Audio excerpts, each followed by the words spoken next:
I guess it's time to get started. If you will be turning your Bibles to Jude verse 3. I heard that y'all have been studying in the book of Jude, and I have been working on my new book, and I told Brother Free, I said I was going to try to cover some of these difficult texts, but as I studied it more and more, I was like, this is just boggles my mind. So I thought we could do something more with application for today, if that'd be all right. Jude verse 3. Could somebody read that for us? Jude verse 3. Beloved, when I gave all diligence to write unto you of the common salvation, it was needful for me to write to you and exhort you while that you should earnestly contend for the faith which was once delivered unto the saints. So we're talking about contending earnestly for the faith. And I like to look at some application in today's context on how we can do that as Christians. And so how do we go about doing that? And before I get started, Jason, he works at the college, and so we have that that center, that Christian center there, where I once got to talk to students also one night, and you realize just the students there come from a variety of backgrounds, from which some are not religious, some don't believe in God, and so we live in what I call an Acts 17 culture. And what I mean by that is there used to be a time where people did know the Bible, at least, and you could have a common ground where you could talk to them about the Bible. But now we live in this Acts 17 culture where basically nobody has any acquaintance with biblical knowledge. And so how do we go about establishing a relationship with them and helping them to come to the knowledge of the truth? And so, as Jude verse 3 says, we're to contend earnestly for the faith. So we got to start, with common ground. And the common ground being that God does indeed exist. But before I go into how God exists, I'd like to get y'all's thoughts. How would you go about telling someone that God exists without using the Bible? I know without using the Bible, because they don't even believe the Bible. So does anybody have any ideas on how you might go about doing that? We'll just spend a few minutes there. Anybody have a... Nature, okay. Anybody else? Who else could create all the things that He's done and not be God? Right. Anybody else?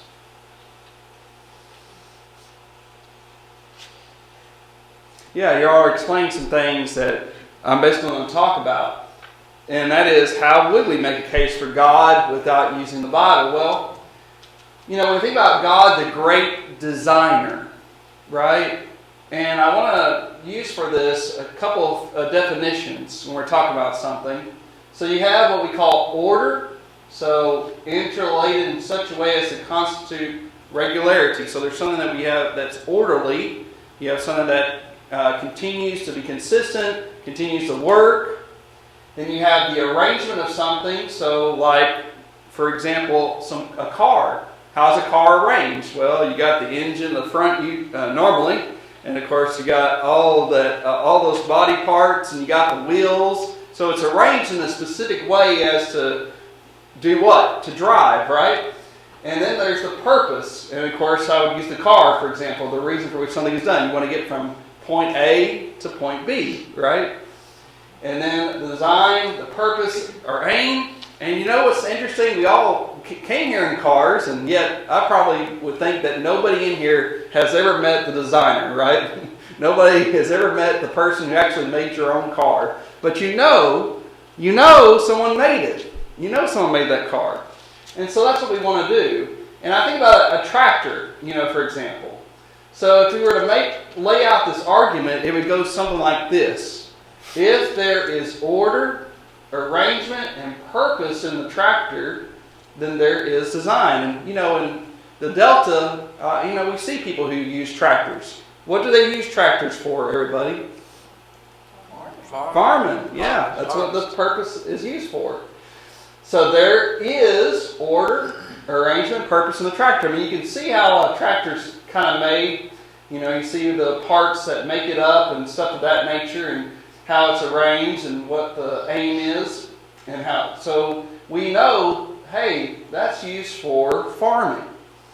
And then we go a bit further and say, well, therefore, there is design in that. You know, we all know that. And then, if there is design in the tractor, there must be a designer. See, we all think this way when you think about it, even though we may not put it down in this sort of way, right? And so, there is design in the tractor, therefore, there is a designer. So, you put all that together. I mean, if there's order, arrangement, purpose in the tractor, then there is design. There is order, arrangement, purpose in the tractor, therefore there's design. If there's design in a tractor, there must be a designer. There's a design in the tractor, therefore there's a designer. And you think about, let's go to Romans chapter 1, verse 20. I know we said we're not going to use our Bibles, but Paul uses this in two. He talks about this. Romans 1, verse 20. Could I have somebody read that for us? Romans 1:20? Out loud. For since the creation of the world, his invisible attributes are clearly seen, being understood by the things that are made, even his eternal power and Godhead, so that they are without excuse. One of the things that you mentioned, Sister Free, is, you said nature. Nature reveals evidence for God's existence. And that's what Paul points out here too. That I like how what Paul, he makes a paradox here. His invisible attributes are clearly seen. Isn't that interesting? His invisible attributes are clearly seen. So what we see here, in the world around us, we see it. It's visible to us. But yet, we know there is something powerful who is invisible created it. I think that's really interesting how that's made. And it's going to be one of my future articles in the Voice of Truth. Is one of those paradoxes, invisible yet visible. So, anyways. So, when we think about the existence for God, we just ask a few questions like this. What caused the universe to be designed? What external causes could account for design? What is the best explanation for design? And as you can see, when we look at God, He is the designer. He made the universe. He made the human body. So He made all these things. And so you think about how this cause, whatever this cause is, must be creative and resourceful. Okay? Now, here's another question that people often ask. Did the universe have a beginning? And even today's secular scientists will admit there was a beginning. Now, of course, they'll say it happened 16 billion years ago with the Big Bang, but at least we commonly agree that there was a beginning, right? So that's something we can start from with common ground. Well, how do we know there was a beginning? There's a lot of things I could mention, but we'll mention those in just a moment. What or who caused the universe to begin to exist? What began it? Something had to begin. And then, what's the best explanation for the beginning of the universe? So when you think about all that, we actually have three things that you could talk. We could have more things, but you think about, for example, if I were to ask you, where did you come from? And you would say, well, I came from my parents. Okay, well, where did your parents come from? They came from what? Grandparents. And then, where did your grandparents come from? Great-grandparents. And we just keep going and going and going and going. But as you well know, it's kind of like have you all ever played dominoes and you set them up and you kind of like that? Well, you can't have an infinite regress of dominoes. Something has to tap it and it all falls forward, right? You have to have a cause. You have to have something at the beginning. So you can't have an infinite regress of something. That's just it's impossible. And then secondly, people have been, who study astronomy, they look at the universe and they say, yeah, there is this beginning to the universe. And there's a lot to that, but I'm just going to leave it for that. And then, of course, the second law of thermodynamics, which says that everything's running down. Everything, it's like everything's becoming more disorderly. So there must have been a time when it's kind of like a clock. You wind up a clock, and then it starts moving. Well, there's a time when the universe, from what they say, it has to have a beginning because of all this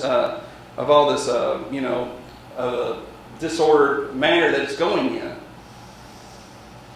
So when you think about all the things that we talk about there with the cause of the universe, then you got to think about, okay, well, what caused it to begin to exist? If you think about, there's space, there's time, there's matter, there's energy. So it has to be something outside of space. It cannot be part of space, so that's why it's got to be it's called non-spatial. But then it's got to be also non-temporal. It's got to be outside of time, right? Because the universe had a beginning, and someone started the beginning, so it has to be outside of the time. It has to be eternal. And then it's got to be non-material. It can't be a part of the universe. Well, and then it's got to be external to the universe. And then it's got to be uncaused. It has to exist forever. And then it's got to be powerful enough to see the universe come into existence. Wow, I think we're seeing a description here of what I call God. Right? I mean, that makes sense when you put all that together. Now, the question people sometimes ask is like, well, is this cause personal or is it impersonal? Usually when people say impersonal, they're thinking of someone like, I know me and Jason would refer to, y'all have heard of the Force in Star Wars? People think of it like that. Something, but we know it's something that's personal because it's something that chose to bring the universe into existence. Look at Revelation chapter 4 with me.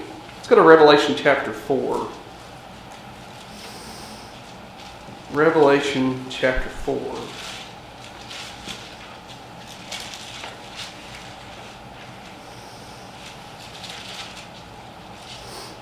Would somebody please read that for us? Revelation 4 verse 11. You are worthy, O Lord, to receive glory and honor and power, for you created all things, and by your will they exist and were created. By what they exist? His will. By God's will. See, God personally chose to bring this world into existence. So it's something that has to be personal. So, I mean, this makes sense when you put all that together, right? And then we can just change the questions to this. How many of you are hot right now? Who's hot in here? Anybody too hot in here? Okay, no, I'm asking. Is anyone too cold in here? We could have Brother Free have that thermostat. Where is that thermostat? Right over there. Okay. Oh, right here. Well, here. Okay, here. All right. I use the thermostat for an example of this because you think about how some people get too hot, some people get too cold, and so you got to control it, right? Well, the same thing here. What caused the universe to appear finely tuned for life? Now, this is very complex, but you think about all these, what we call constants that are just right for life. It's kind of like Goldilocks and the Three Bears. You remember that story, Goldilocks and the Three Bears? Remember Goldilocks, she came into the house and the bears were gone, and Goldilocks would, sip on this one soup, too hot. And then she would sip on another soup, it's too cold. And then she'd sip on the baby soup and, just right. Well, things are just right. Things are just right for us to be able to live here on this earth. So what external causes could account for fine-tuning? What's the best explanation for fine-tuning? Well, as you well know, the best explanation is not chance or anything of that nature. It's God. It's God who brought these things so that it can be just right for life. To give you an example, think about it. What would have happened if the earth was closer to the sun? Burn up. Burn up. And what if we were farther away than we are? Freeze. We'd freeze. See, we're at the right point. Favorable for life. And that's amazing. We could talk more about that, but as you can see, there's a lot of more things. And then we ask this question. Where could life have come from? When did life occur? Why did life occur? How did life occur? You see, you think about things like DNA that have been discovered in the last 70 years and how people have been studying DNA and the genetic code and all that, and very complex. But it is information. And, Jason, he works here with computers a lot. He knows, we have the easy code where there's just the binary code, right? 1001, no? Does that require somebody to put that stuff in there? Yeah. It requires an informant, right? You got to put stuff into the computer. Well, how much more we see with regards to DNA and stuff of that nature, that someone wanted us to know that he is intelligent and very communicative. So, we put all that together and you can say, man, there has to be a God. All right, we're going a little bit further. This is basically where it comes down to. When I'm trying to study with somebody about God, if they say there is no God, then this is some of the questions you might ask them. How do you account for morals and ethics? Why have morals and ethics? How do you explain the complexity of the universe? How do you account for time and chance that have made everything? But if God does exist, then there is this understanding of, hey, I can know that some things are right and some things are wrong because there is a lawgiver who gave a moral law. I know that there is design, and design always demands a designer. A poet. If I saw poetry, it demands a poet. If I saw an art painting, I know it demands an artist. It's logical. And then, of course, the ultimate cause of the universe, and he gives purpose and meaning to our lives, is God. And so that makes a lot more sense. Brother Thomas B. Warren, he actually he did several debates with atheists. And one of the drawings I've always remembered, and something that might help you, is when you put an atheist in that blue box there in the center, and see, he's in a prison. There's no hidden hole he can crawl through. There's no doors. There's no windows. He's completely surrounded by all these different walls that's going to keep him there. Because he cannot explain something that came from nothing. He cannot explain non-living matter and living matter. He cannot explain consciousness from non-consciousness. He can't explain intelligence from that which has no intelligence. And he can't explain how human beings came from, non-human beings. So it's just very, it makes more sense, friends, when we believe that God exists and he's the one that created the universe. It's more logical. So that brings me to something else. So I think we've done a pretty good job of explaining God exists, and we could talk more. There's a deeper study. You can always do more on that. But let me ask you this. So we've established God exists. So what does that imply? What would that imply if God does indeed exist? Does anybody think of something that might imply? We have to answer to him. Yeah, well, that's true. You're responsible to him. Very good. Anything else you might think of? I didn't think about that one, but that's true. Things that he would want us to do or act right, act about. All right, good. Anything else? He's responsible for all this. He's responsible for all this.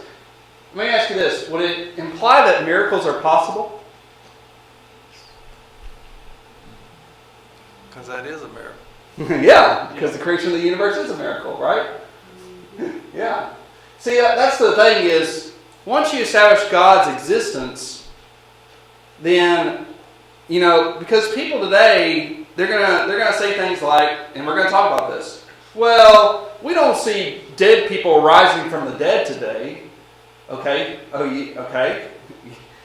But you have to understand, God exists, and therefore, if He desired to raise His Son from the dead, He can do that. So that's what we're going to talk about in a pretty soon. That would bring me to, now, we're particularly talking about the New Testament. I mean, we could talk about the Old Testament, but I want to talk about the New Testament. That'd be all right. You know, there's some people, like the Mormons and Muslims, who will say the Bible has been corrupted.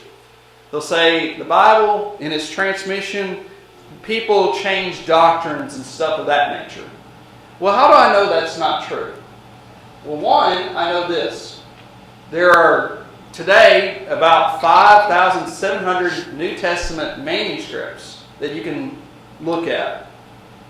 And when you look at them, there hasn't been any fundamental doctrines changed. Now, let me go through a little bit evidence here. I want you to think about this. It is pretty absurd to claim the Bible's been corrupted. And there's two approaches you can take to this. Number one, I usually ask somebody if they believe this. I'll say, well, when did it happen and where did it happen? And you know what? They're not going to be able to answer you because they can't prove it. Second approach I would take is, let's look at some scriptures of the Bible here. And I think I got them. Yeah. Could I have somebody read Colossians 4:16 for us, if you don't mind? It's here on the screen, or you can read it from your Bible. When the vessel is written upon, see that when we also, the church of Laodicea. saying that likewise we need the vessel from Laodicea. Yeah, so when this epistle is read among you, you make sure you also read the one from Laodicea. So you can see what they were doing was they were sharing epistles with each other, with different congregations. So here's my point. The New Testament authors expected a wider audience. It isn't just that Paul, hey, I'm writing to the church at Corinth, and just to the church at Corinth. No, it's going to be actually a wider audience. He says in chapter 1, verse 2, he says, to all who call upon the name of the Lord Jesus Christ. Well, that's a wider audience, right? And that's what you see. To the church of God at Corinth, to those who are sanctified in Christ Jesus, called to be saints, with all who are in every place, call on the name of Jesus Christ our Lord, both theirs and ours. And then you have point number 2, you got a widespread circulation of epistles. Now, let's read Galatians. 1 Peter, I'm going to use, I could use Galatians, I'm going to use 1 Peter. Could somebody read 1 Peter 1:1 for us? Peter, an apostle of Jesus Christ, to the pilgrims of the dispersion in Pontus, Galatia, Cappadocia, Asia, and Bithynia. All right. Does anybody know what modern day country those are located in? Just curiosity. What gobbles? Turkey. Yeah. We got Turkey. And there's a lot of those provinces. Now, this is an assumption on my part, but it's a reasonable assumption. Do you think Peter only wrote one epistle and he expected each of those congregations, like let's say he started in Pontus, do you expect the brethren in Pontus to deliver that one letter to Galatia, and then in Galatia they deliver that one letter to Cappadocia, and so forth? No, that's not. What they're going to do is, he's going to deliver that letter, they're probably going to make a copy of it. So it could go like this. I can kind of give you an idea of this. So here we are. It's also called Asia Minor. But you can see those different places, right? Bithynia, Pontus, Galatia, Cappadocia, Asia. Now, let's just say, he wrote one copy. Well, what they're going to do is they're going to make several copies to give to all those congregations that are located in those areas, right? And it's going to keep on. So here's my question. If somebody's trying to corrupt the text, how are they going to do that if this is all going on? You can't. You can't do that. There's no way. There's no possible way that you can get away with that. And what's interesting to me is you have what we call the church fathers, is what they're normally called. They quote from the New Testament frequently. So to give you an example of this, This is Clement of Rome, and you can read his letter. And he wrote a letter to the church at Corinth, actually.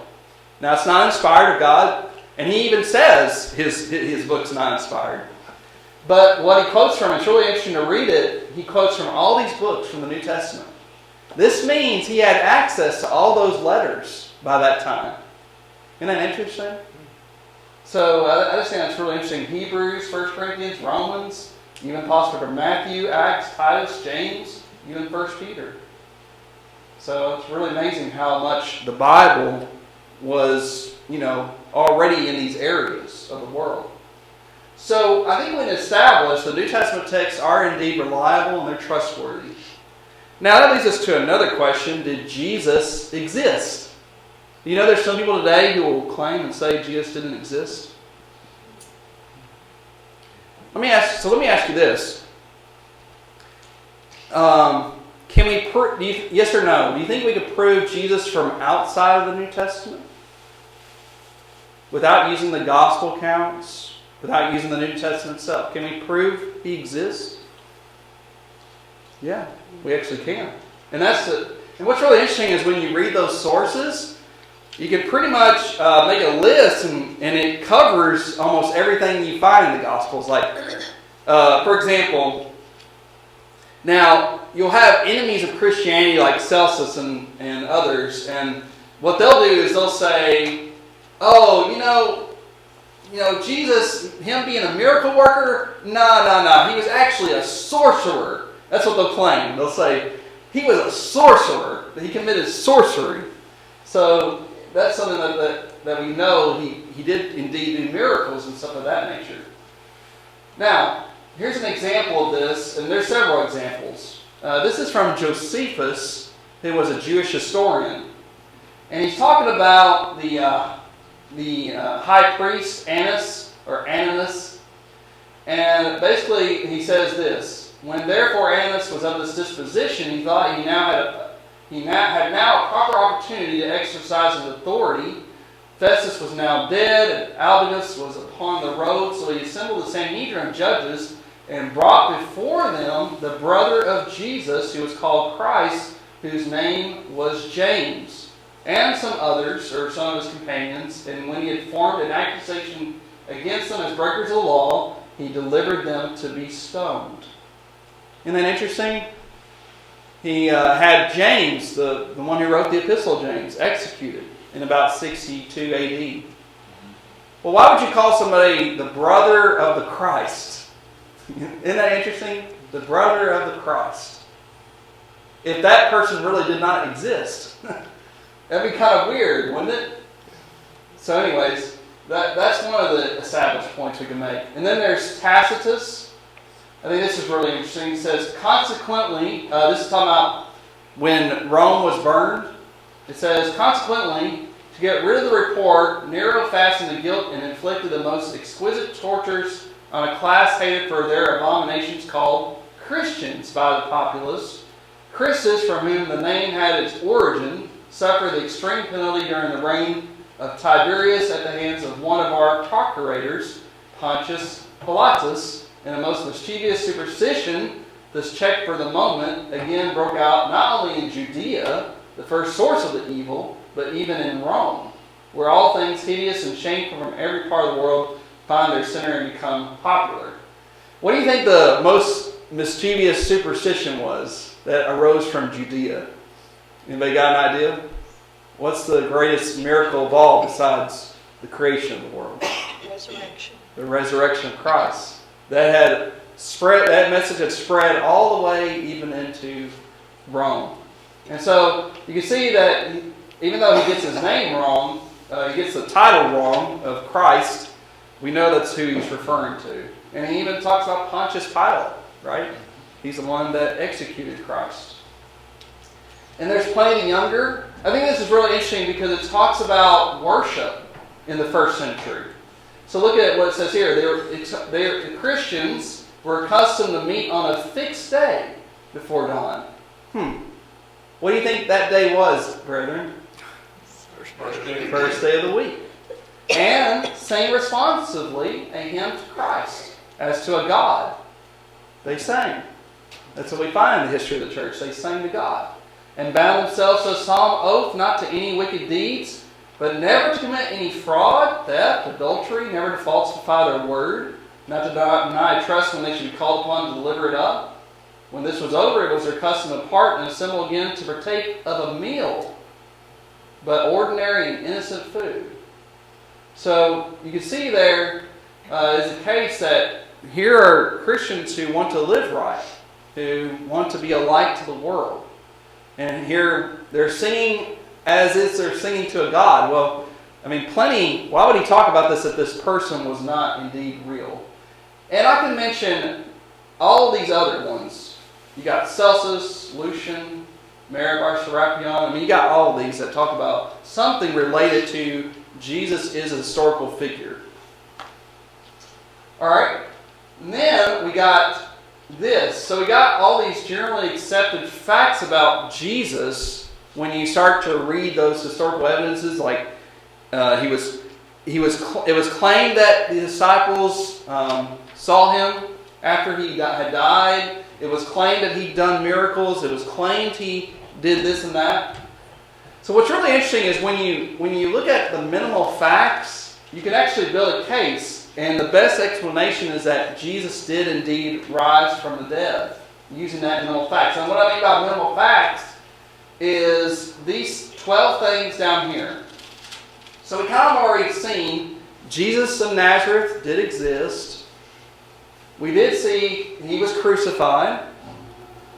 Now, what we didn't see, and I didn't have time, but you could look at all of these and you find them in these historical sources. That there was despair in the loss of the disciples after he had died. That he was buried in an empty tomb.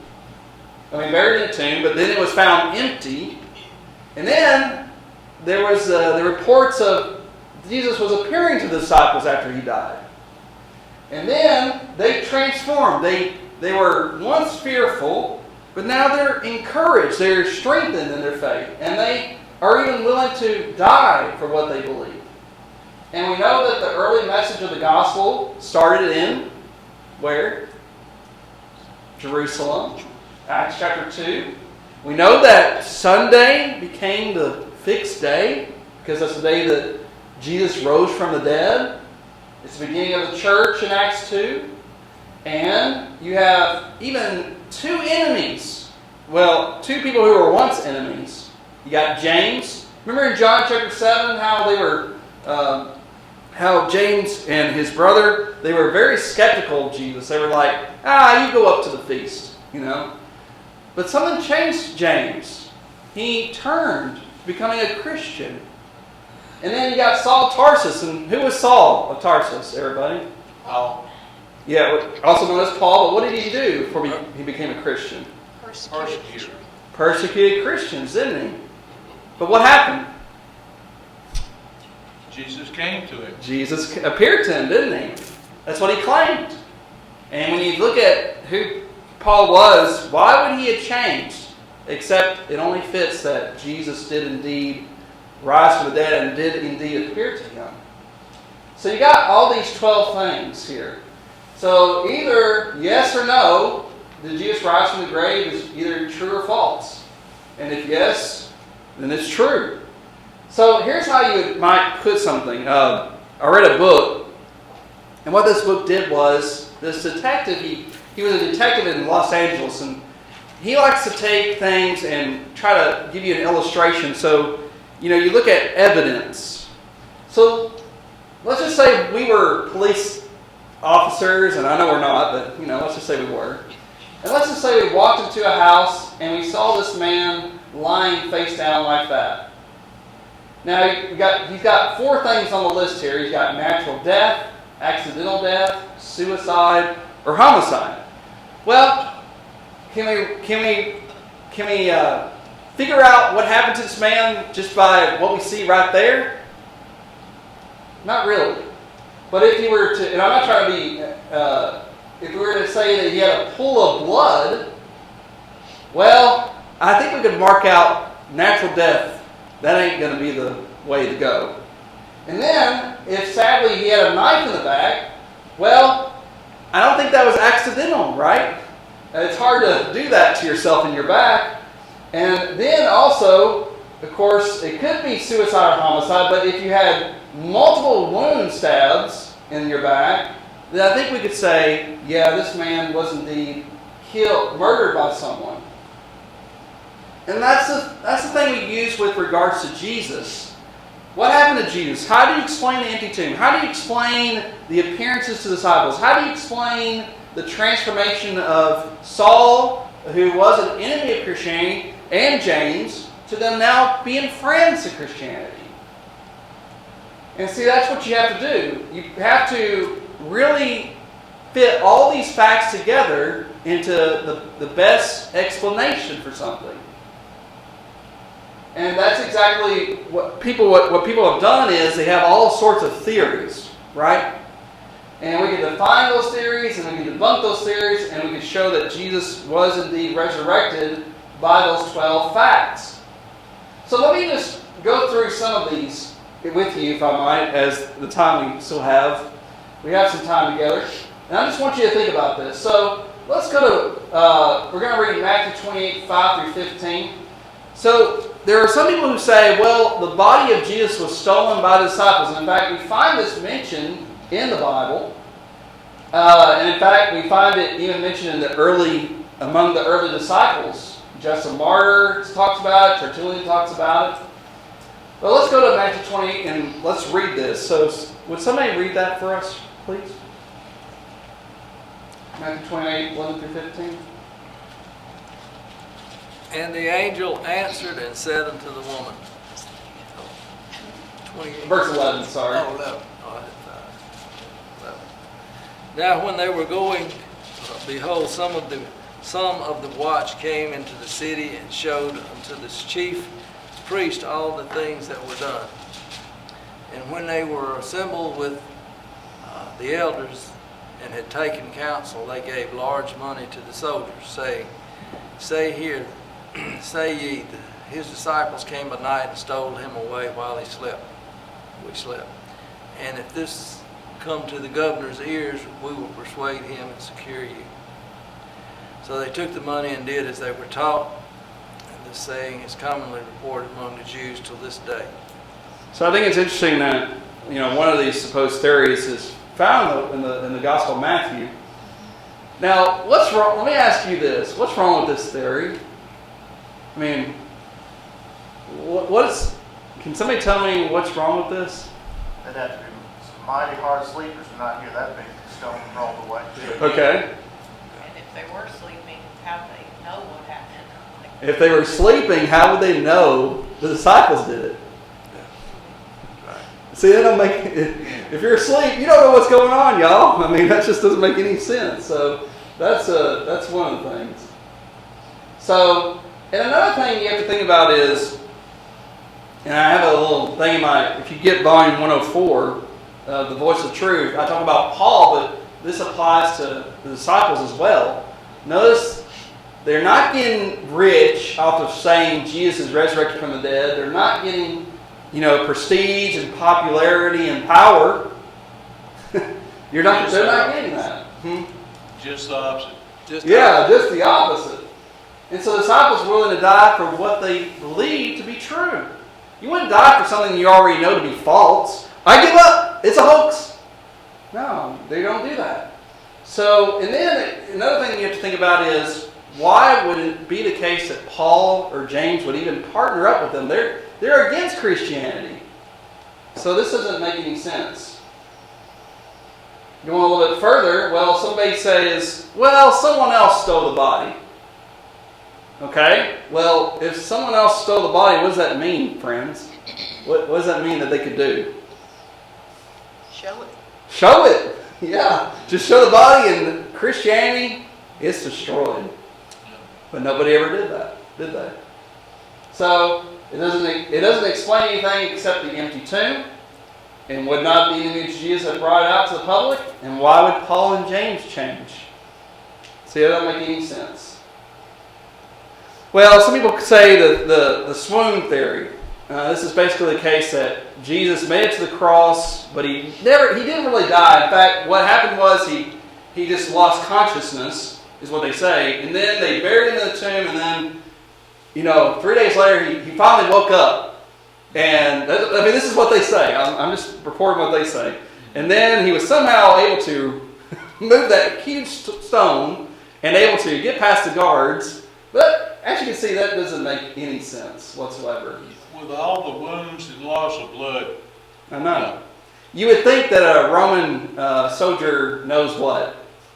How to kill somebody. How to kill somebody. And they make sure they're dead. Right? And plus, you think about the Roman soldiers, they would have died if they had allowed him to escape. So, or if they allowed him, or if they had not tried to kill him too. But Josephus, he mentions that people did die by crucifixion. In fact, there's only a mention of report of one person who survived crucifixion. But the only reason that person survived, Josephus, you remember the war AD 70? What they did was they put Jews on crosses during that time. And Josephus, he saw 3 of his friends on crosses. And he asked the Romans, he said, would you please take those 3 men down? Well, 2 of them died anyways. And the third one, he got medical care and he survived. But as you can see though, if he had never been brought down from the cross, what would have happened to him? He would have died. So that's the only way. And so you can't get from he didn't die on the cross to he's the crucified and risen Lord of the world. You think about it. If Jesus never died, and let's just say he did appear to the disciples, they're going to say to him, man, you need a lot of medical attention, is what they're going to say. And so how are you going to convince the disciples? And how are you going to get past the linen wrappings, the huge stone, the guards? It just doesn't make any sense. In fact, John 19 gives us what the report. Could I have somebody read that for us? John 19, verse 32 through 35. Then the soldiers came and broke the legs of the first and of the other who was crucified with him. But when they came to Jesus and saw that he was already dead, they did not break his legs. But one of the soldiers pierced his side with a spear, and immediately blood and water came out. And he who has seen has testified, and his testimony is true. And he knows that he is telling the truth, so that you may believe. The fact that one of the Roman soldiers pierced his side and he's supposed to survive that just doesn't make any sense. And then there's some people who will say, well, those disciples, they were actually having hallucinations, is what was happening. Well, okay. People say when you have a hallucination, okay, you're going to have a hallucination from one individual, but a different individual is going to have a different hallucination. Or no hallucination. or no hallucination. But so think about it this way. Hallucinations do occur within individuals, but not groups. People, Jesus appeared many times to people as a group. Now, did he do some individual appearance? Yes. Mary Magdalene, for example. But he also appeared among groups. He appeared among more than 500 brethren at once. So, do they all experience the same hallucination? That doesn't make any sense. But then, you got to think about the empty tomb again. All you got to do is just roll back that stone, and there his body's going to be, right? And then, of course, people can easily be talked out of hallucinations. And then we got to think about Paul. We got to think about James. Why would they hallucinate about Jesus? In fact, they would probably they would say, I'm glad Jesus is dead and I don't have to think about him anymore. But that's not what happened. Matthew 28, 16, 17. This is an example of appearing to a group. Could somebody read that for us?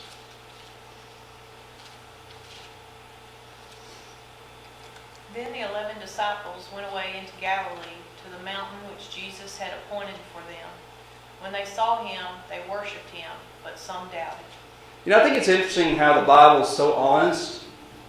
What does it say there at the end? Some doubted. Isn't that interesting how the Bible's honest about the reporting of what happened? And then you got, well, some people say, well, somebody impersonated Christ. When he was there on the cross, Jesus actually disappeared, and then maybe it was Judas Iscariot or somebody who took over. This is what some people have said. Well, one, it's got to be tough to convince the disciples. How could someone impersonate the wounds that were made upon Jesus? I mean, putting those nails through his hands and his feet and his side. And then how is the case that they're inside a room and then all of a sudden Jesus appears? That doesn't make any sense. And then how are you going to convince James and Paul? It doesn't make any sense. Well, some people say, well, the disciples did not know where the tomb was located and could not have found the empty grave. Can you believe that some of the theories that people come up with? Well, one, we know that Joseph of Arimathea was the one who made a new tomb for Jesus. We know that the women sat opposite the tomb and watched when they were laying him inside.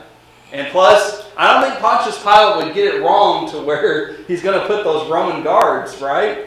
He's not going to set them at the wrong tomb. And then, what about this one, y'all? The women accidentally went to the wrong tomb. What's wrong with that?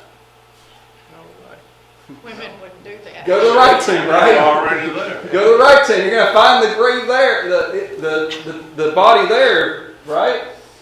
And then there's the legend theory. People say, well, it's kind of like the big fish. As people go fishing, they say, well, I caught a fish this big, and then embellishes, and the fish was this big, and they tell the story again, and the fish just gets bigger and bigger. Well, they say that with regards to Jesus, but let me ask you this. When we think about how the story of the resurrection can actually be traced really early. It can be traced even 3 years. Paul was probably converted in about 33 AD, about 3 years after Christ died. And then James, we know that he converted early because that's one of the first New Testament epistles that we have. So it had to be around that time. Let me skip a little bit of this one. That'd be all right, because there's just I want to skip a little bit of this because I want you to see it again. I'm going to go use this one, if I might. Spiritual resurrection theory, because I think we're out of time, right? All right. Some people say the spiritual resurrection. So they say that Jesus was really raised from the dead, but it was actually spiritual. It wasn't bodily. And I know that Jason will appreciate this because this is from Star Wars, Obi-Wan Kenobi. But it's really strange that people think that a spirit raised up, because it's actually a bodily resurrection, because there you have to explain the empty tomb. You have to explain the empty tomb. So none of those, even Paul says it's a bodily resurrection. And I'm going to go to the end here, because when you just look at all these things, friends, all these various theories, you can prove all of them wrong. The one that only makes sense when you put all those together is that Jesus did indeed rise from the grave.